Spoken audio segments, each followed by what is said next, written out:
sound you can hear. This is what the locals around here believe to be the very source of the River Thames. About a mile away, there's the official OS marker in a field.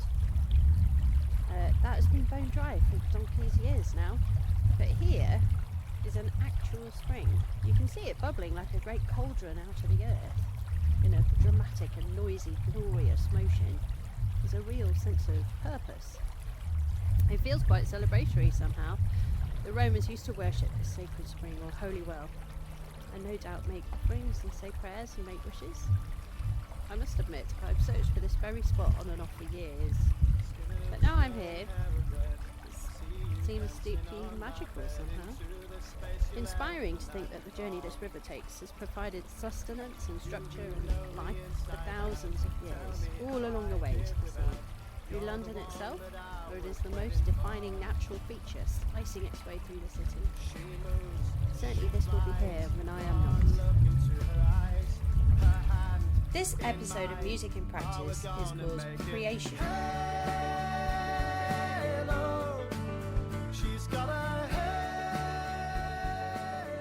Why do we need to be artistically creative? To write, draw, paint, build, design, make fashion, to dance and make music. We need to use our imaginations to build a life, whether it be individual or collective, which is sustaining and satisfying. We are busy and active, conquering problems and working collaboratively, but we are also artistic, and this seems to work in tandem with our problem-solving abilities and make us feel more satisfied and confident in our skills. Our complex makeup requires all levels of intelligence to be stimulated.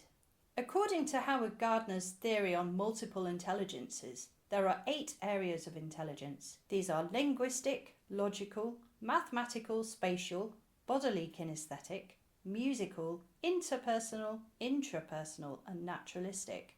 Does playing music actually encroach on all of these different areas at once?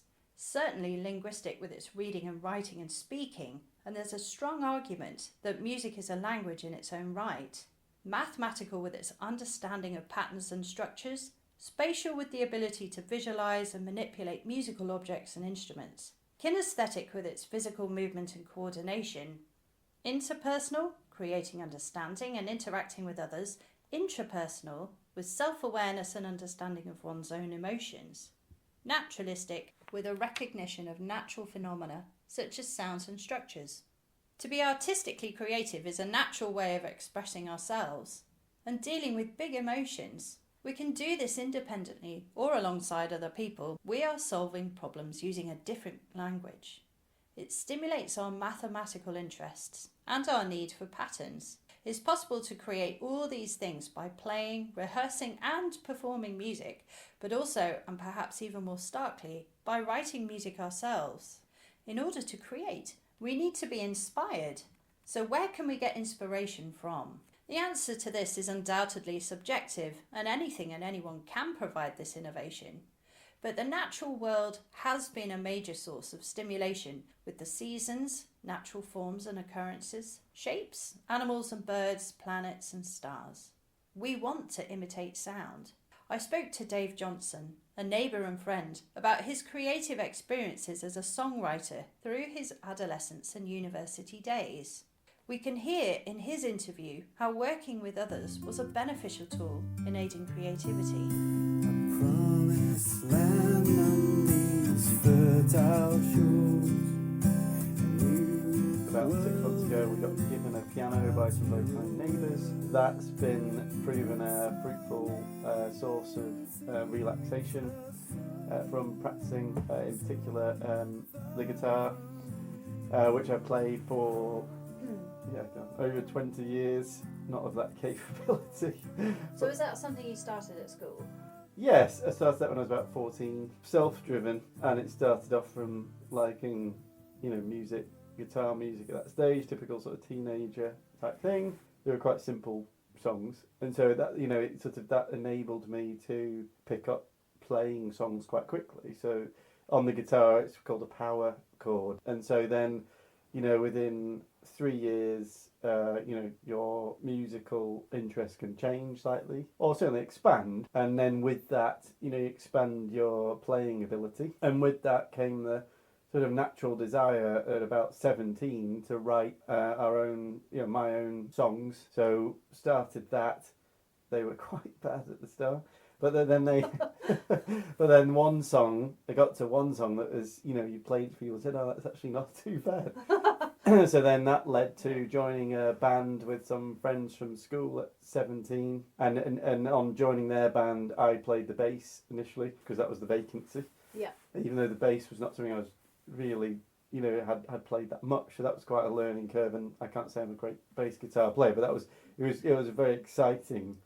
I remember playing in the first, rehearsal, and it was, it was absolutely amazing. It was brilliant. Something I enjoyed particularly was writing the songs. I suppose it became a kind of folky rock type sound. Yeah.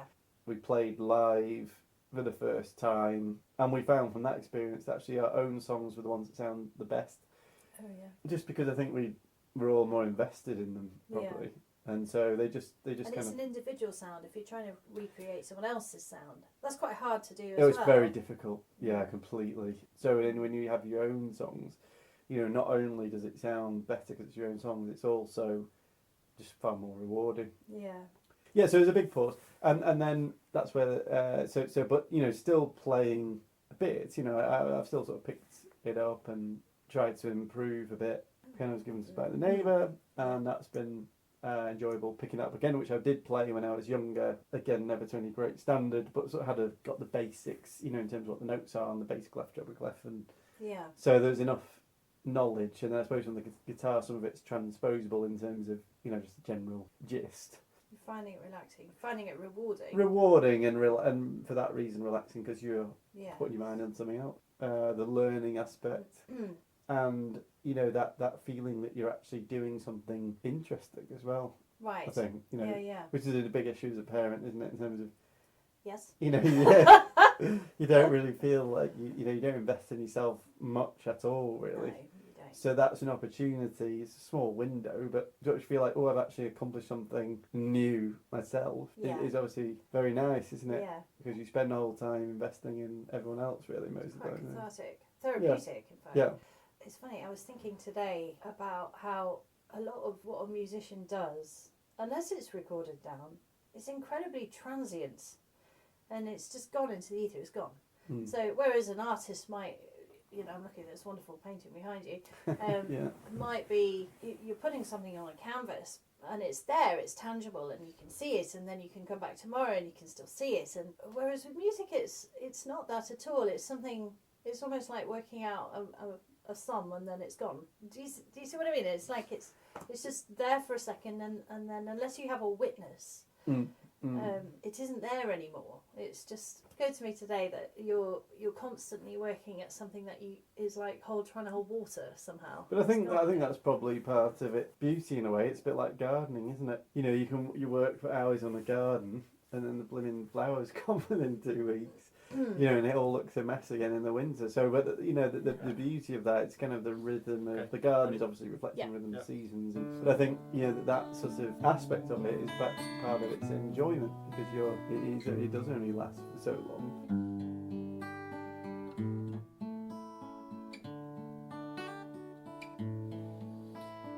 Goodbye, Janie, and I'm leaving here today. And I'm going away, so say goodbye.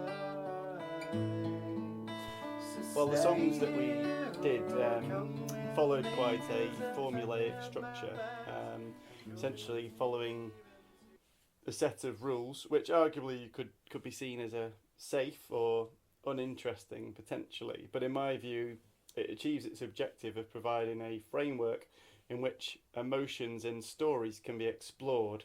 And I suppose for me that was sort of the key of writing the songs and being in a band and creating music. In some cases, it's the instruments which can drive the emotion of the song. One example of this is the song Goodbye Janie, which was one of our sort of better earlier tracks. And so it had a descending chord pattern for the introduction and the chorus, which I think sort of quite emotive, usually associated more sort of a sad story, but then it resolves into an ascending chord pattern, which perhaps is a bit more, denotes a bit more optimism. So the descending chord pattern was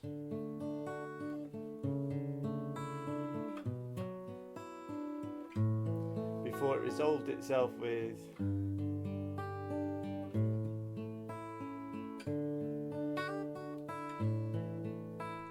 and then, you know, another example of that might be where you've got a minor chord to start the song in a later song we did called Feel, which clearly evokes a bit more emotional and sort of sets a tone. And so the intro to that one was.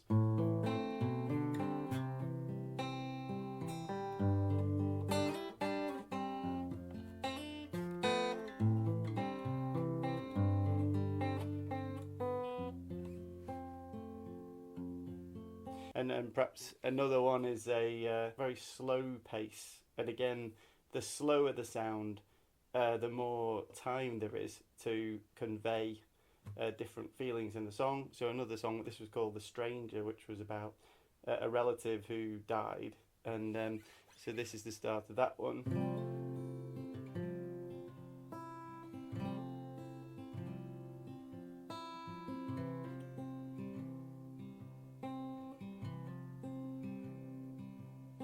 The day walks by, into the night it surrenders. A painted picture of a sky that I will remember,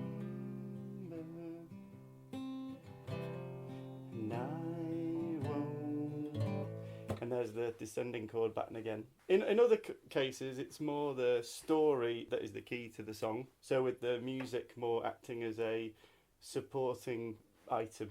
And a recent example of that was a recent song I wrote called Aotearoa, which explored the connection between the UK and New Zealand, inspired by my wife being a Kiwi. And the song starts with the boats leaving the UK and then moves on to the opportunities that the new land held, before finishing with the conclusion that home is where you make it.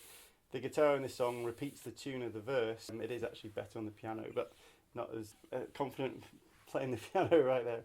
So this is an idea of that song, which is the ships left the dock on a Sunday morning, a rush for gold and a rush for new land.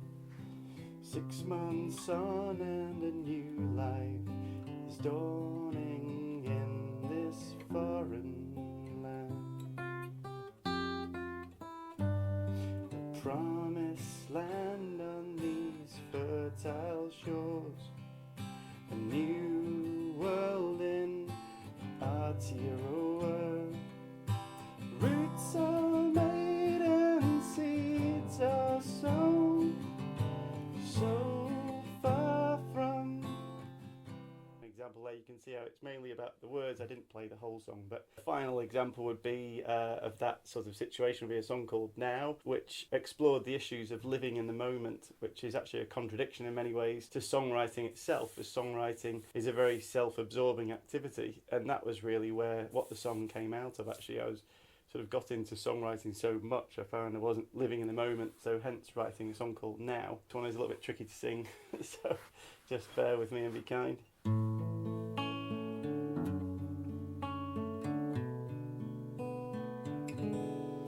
And I can feel who we are. We all want something more. When I first started playing guitar, writing the songs was a natural urge, really, far more so than learning other people's music or improving at the guitar itself.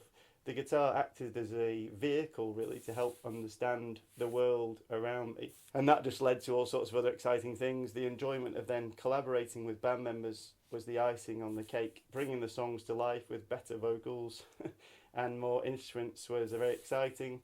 And we recorded 4 records, 3 of which were recorded at Parr Street, a famous recording studio in Liverpool. And I feel very lucky to have played and found music. Dave makes an interesting point about the wild nature of creativity. We suggest that in order to get the best out of musical composition, certain rules need to be adhered to, or at least understood. But does this constraint reduce our output? Does it diminish our creation? Or does sticking to a certain sense of structure mean we are speaking a language which people can understand? This is a very subjective question, not just person to person, but also project to project. Do you need to know what the rules are in order to break them? If you're considering writing music down, then there's a lot of choice out there when picking a software package. It would depend on what style of music you're writing. GarageBand is a great way in, and a basic package is free to download on any Apple device. Another good one, especially for kids, is Soundtrap. Great for sharing files. Other than that, Logic Pro and Pro Tools are highly regarded. If, like me, you would prefer notation, MuseScore and Noteflight are easy to access, but Sibelius software is often regarded as being the standard way forward. Recently, I've had experience coupling this with Note Performer, which gives the instruments a real quality. Things immediately sound much more professional, which is encouraging.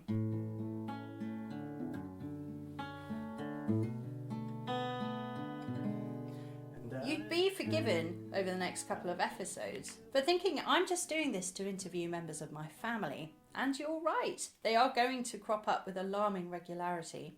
However, they are also curiously placed musicians themselves to specialise in the areas that are relevant to my points about music in practice. I interviewed my dad, Dr. Philip Wilby, who is a professional composer and was head of composition at Leeds University for over 30 years, about his thoughts on creativity and how natural forms and sounds can be a source of inspiration to the creator.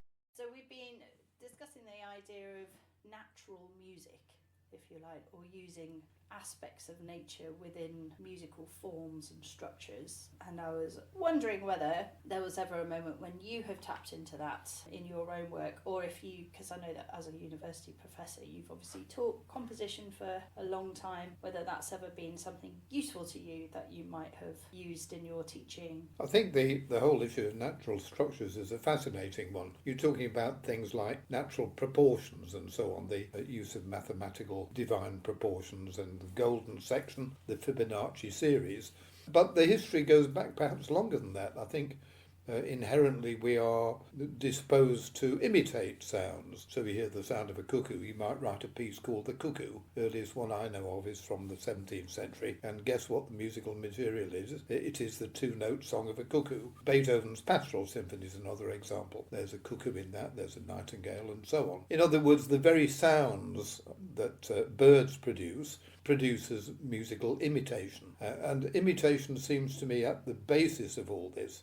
We're talking about creation possibly, but is creation possible? Is it possible to have a novel thought, or are we pre-programmed to have something that communicates with others simply because it's not creative, because it's part of a common shared, what you might call a lingua franca, a common language? Benjamin Britten famously said when he was given the Aspin Award that it was insulting to talk to people in a language they didn't understand.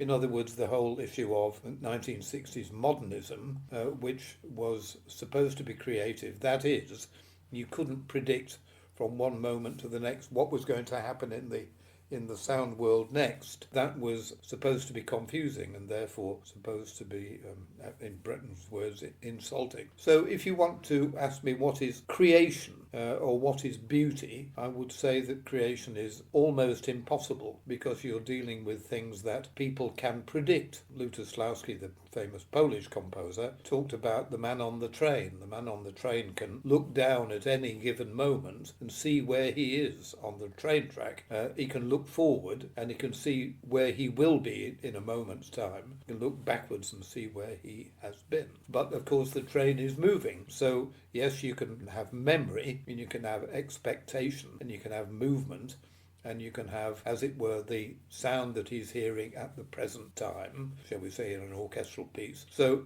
at any particular moment you might hear the sound of the oboe or the sound of the clarinet, but you can guess with a certain degree of accuracy in classical music at least what you will be hearing in 10 seconds time or a minute's time. You will know the scale, for example, of the beginning of Wagner's Ring Cycle is going to take you 5 evenings listening, because the scale that's laid out in the opening music describing the Rhine and a single chord of E flat major might last 5 minutes, so you know you will be there for a very long time. Expectation then and memory are very much part of the creative act. I don't suppose, although I've been composing for 50 years, I don't suppose I've ever had an original thought, though I like to think that some of the best things I've done have reassembled other influences in a creative way. Now that's part of a shared experience, a natural process, if you like. If I were to go on to talk about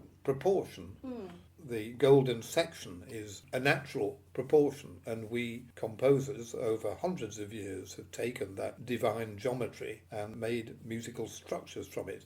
Now, we're not talking about the sound of the music, but we're talking about something that you might say was the central heating system. In other words, it's not to do with the height of the walls or the colour of the decor.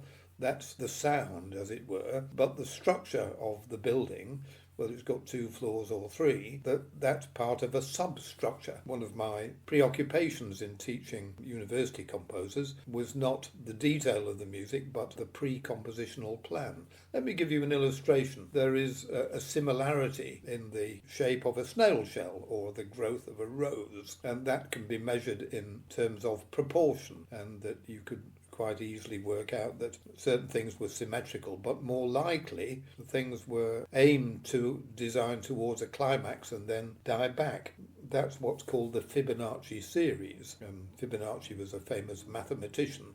But the golden section, the proportions of that mathematical formula, have been known since the Arabic world discovered it 1,000 years before Christ. So if I were to give you an illustration, for example, there's a melody by Joseph Haydn known as the Emperor's Hymn. Let me sing you a little bit. Dee da da da dee dee dee dee dee dee dee dee dee dee dee. Now you might say that the high note on the third bar is a climax, and I wouldn't disagree with you. Let me show you again. This is the repeat of that music. Da da dee da dee dee dee da. Here's your climax. Dee dee dee dee dee dee dee dee. Now it puts the climax just after the middle. Now if I were to extend that process out, so instead of it being the first musical phrase, we're now talking about 5 or 6 musical phrases, the climax moves again to just after the middle. Going on, this is the build-up. Dee dee deedle dum, dee dee deedle dum, dee dee dee dee dee dee dee. Here's your climax. Dee dee dee dee dee dee dee dee dee. A beautiful example of the Austrian national anthem. But it's the proportions of that that make the whole thing so stirring. The fact that the climax is delayed is beautifully prepared and marvellously resolved. So the high note comes right at the end. We have a very similar example in our own national anthem. Da da dee da da da dee dee dee dee dee dee dee dee dee dee. And we're working towards the climax. Dee dee dee dee dee dee dee dee dee dee dee dee dum da da da da dee da dum. Climax. Dee dee dee da dum. Now if the climax was much earlier, it simply wouldn't have the attraction which it has for many football crowds today. Does that answer your question? It does. It's a short question and a very long answer. I'm sorry about that. That's all right.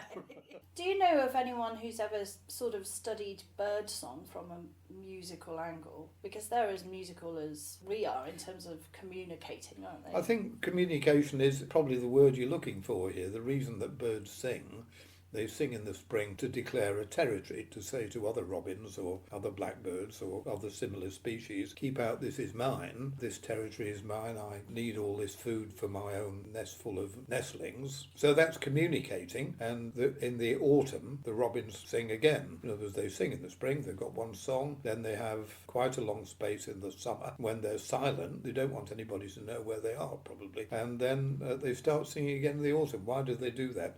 It seems to the innocent bird watcher that they're actually just singing for the pure joy of singing, but there will be a purpose. They're singing to tell other robins that they're there. And I would think the idea of communicating, shall we say, a sheep bleating because it's lost its mother or vice versa, they are calling to each other. Yeah. And remarkable, isn't it, that a penguin can be at sea for a month, then come back and go through a great mass of other penguins, find its own chick or its own nest or its own partner. Yeah, so there's something in the sounds that resonates Yes. to a parent. I mean, we've found out over the last 40 years how whales sing underwater over huge distances. They are communicating. They're singing to other whales. They're not singing for our pleasure, but they might be giving out all sorts of pieces of information. And there are other similar patterns. Dance is another one. Movement. Think of the bees and their waggle dance. That's telling other bees where the best source of nectar is. Remarkable levels of communication. And I think music is probably one of those. Rather developed, isn't it, by the time you get to a Mozart opera, but nevertheless it's telling a story, it's a narrative. And communicating an emotion. You can see that in songwriters, for example. Yes, we'll be talking about pop song. Yeah, singer-songwriter style, it's all about tapping into that, trying to create an atmosphere and a feeling. Yes, quite. As well. I mean, I tend to think that a lot of songs, in the sense of pop songs, are rather preoccupied with a certain time of life, something to do with your late teens and your 20s, when you have strongly driven love interests and you want to sing about that. So, in a sense, that's no different to a bird singing to attract a mate. I mean, if you were to take setting words to music, then there is rhythm within a word setting. Yeah, You're sure. also looking for the way of dividing that up into perhaps a golden sectional, where the climactic point is, even from let alone a word, but to a line of text, but also Yes. to a verse of text. Yes. So you've got multiple preoccupations there Yes. to try and create that sense of achievement at a certain point. Yes, you might also say, what is it about a text that attracts a composer? In my case, I've set a lot of texts to music over the last decades, but I've chosen texts because they fit this golden section principle. Right. If I were to say, I've set the Magnificat quite a few times in church music context, and the Magnificat, Mary's song, has marvellous pairs of verses, so that you get the sense of disunity, something interrupted, and then when you get to the Gloria, you get something which is continuous. That's very much part of the same pattern. So the music is self-contradictory. You get something about putting down the mighty from their seat, and then the next sentence upholding the meek and lowly and so on. And then when you get to the end, and you can, as it were, pull out a big stop on the organ and let the choir sing in full voice. The teacher that I remember most in my own career was Herbert Howells, and he set the narrative of the Magnificat superbly, but it was a sequence of psalm verses, as it were. But when he gets to the Glorias, particularly in the music of the 1940s, the ones he wrote for King's College, Cambridge, and so on, and St Paul's and Gloucester, those three, the great trinity of Howell's settings, it's the Glorias which are utterly transcendent and pull English church music into a heavenly realm, quite literally, and destroyed the Victorian models that he grew up with. That was an act of creation, perhaps, but it was proportional. And interestingly enough, his best advice that he used to give his pupils, or I was one of them, was always start with a silence. Why do you start with a silence? Because it means that you're looking for the next stress. Don't start with a downbeat. You wouldn't start with, let me give you an example, praise to the Lord. You would start with, I wish I could praise to the Lord. So you'd always precede it with something. My soul doth magnify the Lord. If you put a silence before it, my soul doth magnify the Lord, then you've got the very rhythm that starts his col reg, his setting for King's College, Cambridge. That's the rhythm. When he was describing it, he was always trying to get the music to move forward so that it didn't, as the Victorians had often done, it didn't set itself in concrete from the first chord. But Beethoven was very concerned with this. He didn't want the last chord of his first symphony to be the same as the first chord. So he spoilt the first chord. He had a chord of C major, the symphony's in C. At the end, therefore, he tried to find a chord which was C major but with an added dominant seventh, so that the first chord didn't go where you thought. And if it had gone where you thought, you would have, frankly, not needed the symphony. That was perhaps an invention. Yeah. And we've all been doing it ever since. Think of the beginning of Wagner's Tristan and Isolde.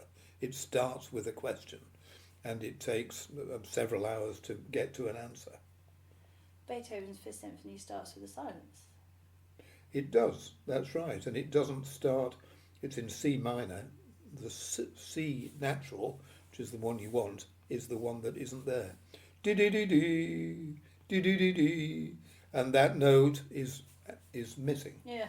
And of course, here's the question, is it in C minor or is it in the C major of the final movement? Well, the answer is C, but probably in a blazing major key.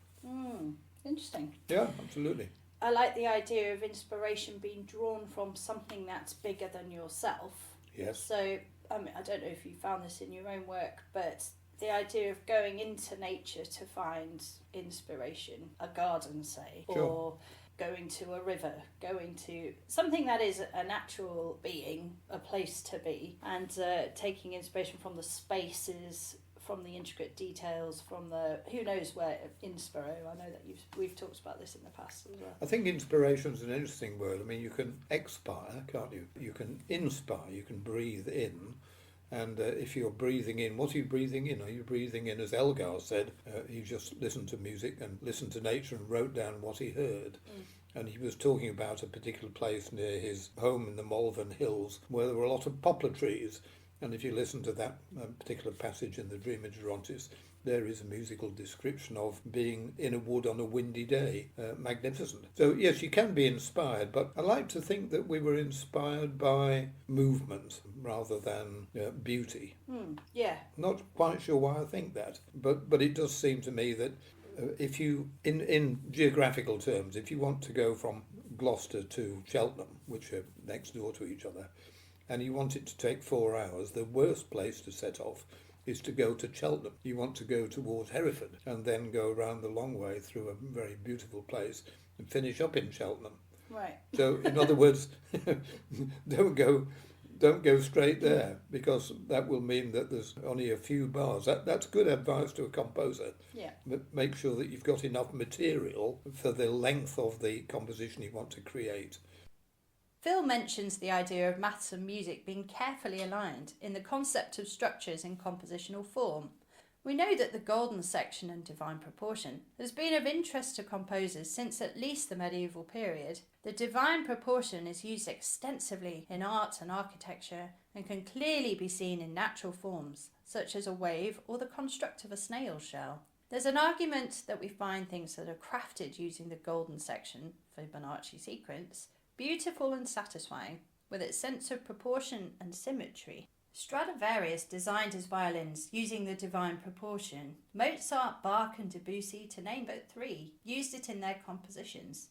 Maths and music have long since been bedfellows, and it's an interesting topic to research. Don't forget that Brian May, the famous guitarist in Queen, also has a PhD in astrophysics. The comedic pianist and songwriter Tom Lehrer had a degree in maths from Harvard University, and Einstein was a pianist and a violinist. Thanks so much to Dave and Phil for agreeing to take part in this episode of Music in Practice. I hope it's given you some things to think about in relation to the nature and need to be creative and inspired in our lives. As always, if you have any questions, thoughts, and want to be able to join in this conversation, then email musicinpractice@gmail.com. Thanks to Pete Slater for his IT help, and to Chris Kennedy for writing and allowing me to use the title track Halo. Until next time, keep practicing. You who know me inside out, tell me how I did without.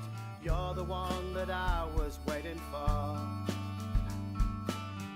She moves, she flies, one look into her eyes, her hand in mine, oh, we're gonna make it.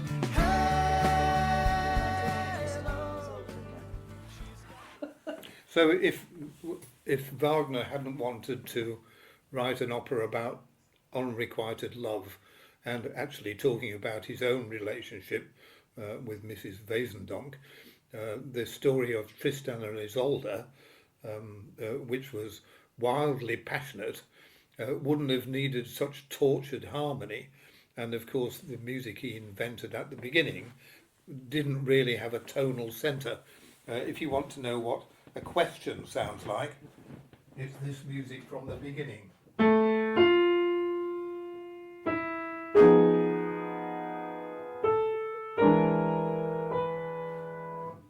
And with it, that single stroke, a whole new form of European music was born. Absolutely. Mrs. what? Wesendonck. I don't believe you. No, it's true. Mrs. Wesendonck was his muse of the moment.